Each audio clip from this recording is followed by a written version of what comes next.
More than 70,000 Hoosiers live with epilepsy, the neurological disease that causes seizures.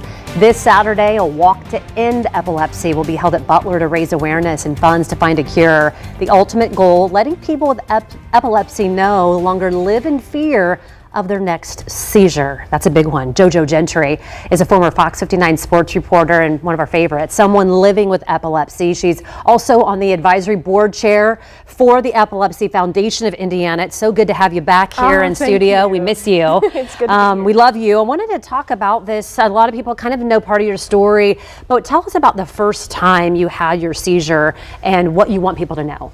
Yeah, my first seizure came out of nowhere. I was 20 years old. It was a late night out, and I was set to interview Jane Ryman, the former Carmel mayor, at her home in Carmel.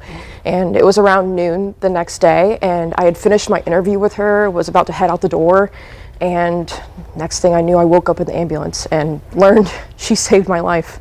It was something I'll never forget, and I still talk to her to this day. Yeah, I mean, because of that connection and knowing that she was able to save you, that is such, people hear those stories and they think, well, we want to know more. We need to be educated. And I know that's really important to you to let people know. I have family members in my life that have been diagnosed, best friends of one of my daughters, and there's so much to try to learn from finding the right medications and understanding how it can maybe change part of your personality at first. Yeah, I was so scared when I had my first seizure. Yeah. I remember being in the hospital and the doctor explaining to me what epilepsy was, because I had no idea that it's a neurological disease and it can happen to anybody at any time.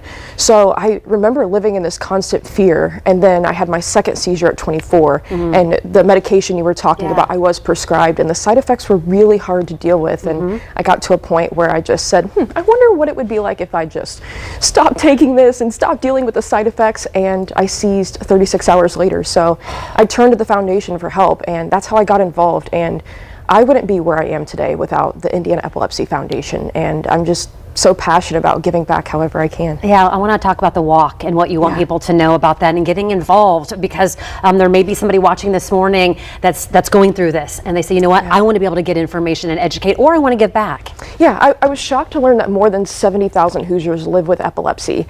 And I wanted to create a place and space which had already existed with the walks in years past, but I wanted, as advisory board chair, to make it bigger and better at Butler, a more accessible place and a safe environment where people can come and learn from neurologists who have committed to come and be there and give that one-on-one access to people who want the information that they maybe haven't been getting and the support that they need, and just talk to others who live with epilepsy as well. I think that's the one of the smartest things to do. And again, this Seizure Smart conference that is part of this, how will that work, and where do you want people to know about kind of coming in and being able to hear from these neurologists, which is not always the easiest word to say. No, and we're very grateful for the neurologists who are coming and speaking with the expected hundreds who are going to come to Butler. It starts in the morning at 9 o'clock. Registration starts at 8, and the neurologists are going to be talking with anyone who wants their questions answered. It's going to be a Q&A, and they're also going to talk about their expertise and experience.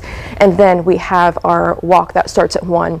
And in case you want free meals, breakfast, lunch, and snacks are going to be there all day. JoJo Gentry doing it up. And again, thank you so much for sharing your story and educating Hoosiers and giving back to our community. Oh, thank you, Angela. We miss you. Registration for both the walk and the conference is free. You can find the information at fox59.com/links.